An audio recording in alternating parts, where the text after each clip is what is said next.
കൊല്ലം ജില്ലാ sports council executive അംഗമായ L Anil sir, ഞങ്ങളുടെ EFAയുടെ സെക്രട്ടറിയായ സുധി ചെറുകുളം, ടൂർണമെൻറ്റ് കൺവീനറായ നിസാം അജന്ത, വൈസ് പ്രസിഡൻ്റായ തോമസ്, ഞങ്ങൾ ഇന്നിവിടെ ഇത് നടത്തുന്നത് ഞങ്ങളുടെ 50 വർഷമായി EFA ഫുട്ബോൾ ടൂർണമെൻറ്റ് നടത്തിക്കൊണ്ടിരിക്കുന്ന ക്ലബ്ബാണ്.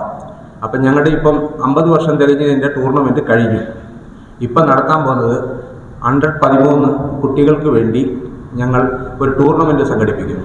ഈ വരുന്ന 27-ാം തീയതി ശനിയാഴ്ച, 28 ഞായറാഴ്ച, ഈ 2 ദിവസങ്ങളിലായിട്ടാണ് ഇവിടെ നടത്തുന്നത്. ഞങ്ങൾക്കിപ്പോൾ ഒരു ക്യാമ്പ് നടന്നുകൊണ്ടിരിക്കുന്നു. 10-70 കുട്ടികളുണ്ട്.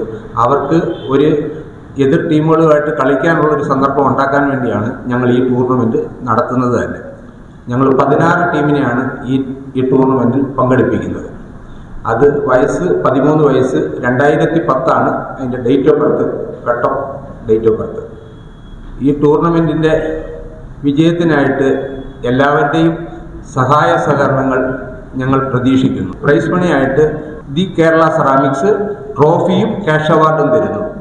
Chinnoos jewellery second prize, cash അവാർഡും ട്രോഫിയും നൽകുന്നു. അടുത്തതായിട്ട് നമ്മുടെ സ്പോർട്സ് കൗൺസിലിൻ്റെ എക്സിക്യൂട്ടീവ് മെമ്പർ സംസാരിക്കുന്നതാണ്. നമസ്കാരം.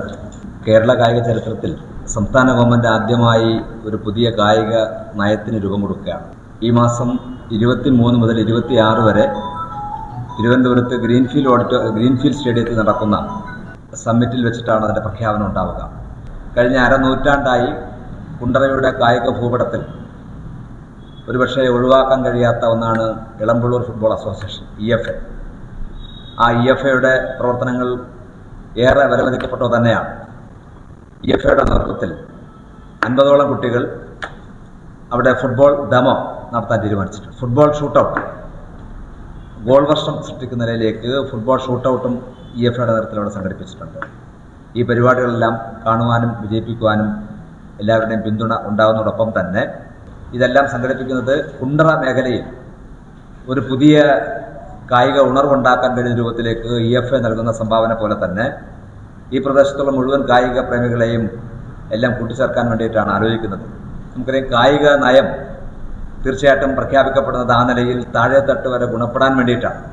90കളിൽ എങ്ങനെയാണോ സമ്പൂർണ്ണ സാക്ഷരതാ പ്രസ്ഥാനം കേരളത്തിൽ പൂർത്തീകരിക്കപ്പെട്ടത്, ആ മോഡലിൽ, ആ മാതൃകയിൽ കേരളത്തിലൊരു പുതിയ കായിക സംസ്കാരം വളർത്തിയെടുക്കാൻ വേണ്ടിയുള്ള പരിശ്രമത്തിലാണ് സ്പോർട്സ് കൗൺസിലും സംസ്ഥാന ഗവൺമെൻറ്റും. അതിൻ്റെ ഭാഗമായി ഏറ്റവും താഴെത്തട്ടിലുള്ള ആളിനെ വരെ കായിക രംഗത്തോട് കൂട്ടിച്ചേർത്തുകൊണ്ട്, നമുക്കറിയാം, ഒരാളെങ്കിലും ഏതെങ്കിലും ഒരു കായിക ഇനത്തിൽ കായിക പ്രേമിയാണ്.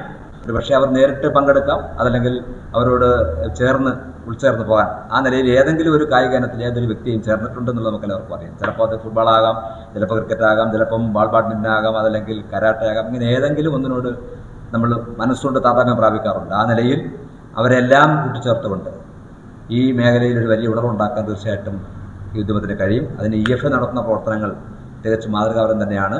EFAയുടെ കൂടി നേതൃത്വത്തിലുള്ള സംഘാടക സമിതിയാണ്. ഇന്നലെ ഉള്ള യോഗത്തിൽ മാമൂസ് ക്ലബിലെ പ്രസിഡന്റ് ഉണ്ടായിരുന്നു, അതുപോലെ നിരവധി ആളുകളെല്ലാം ഉണ്ടായിരുന്നു. അപ്പം നമ്മുടെ മേഖലയിലെ മുഴുവൻ ആളുകളെയും കൂട്ടിച്ചേർത്തുകൊണ്ട് നടക്കുന്ന കായിക മേഖലയിലെ ഈ പരിപാടിക്ക് എല്ലാ സഹായവും ഉണ്ടാകണമെന്നാണ് വിനയപൂർവ്വം അഭ്യർത്ഥിക്കുന്നത്. ഇതിൻ്റെ ടൂർണമെൻറ്റ് ഫസ്റ്റ് പ്രൈസ് സ്പോൺസർ ചെയ്യുന്നത് ദി കേരള സെറാമിക്സ് കമ്പനിയും അതിൻ്റെ പ്രൈസ് മണി അവർ തന്നെയാണ് സ്പോൺസർ ചെയ്യുന്നത്. അതുപോലെ സെക്കൻഡ് പ്രൈസ് കുണ്ടറ ചിന്നൂസ് ജ്വല്ലേഴ്സും ട്രോഫിയും ക്യാഷ് മണിയും സ്പോൺസർ ചെയ്യുന്നുണ്ട്. ടൂർണമെൻ്റ് ഒരു വൻ വിജയമാക്കാൻ വേണ്ടി നിങ്ങളുടെ ഭാഗത്ത് നിന്ന് നല്ല സഹകരണം ഉണ്ടായിരുന്നു എന്ന് അഭ്യർത്ഥിക്കുന്നു.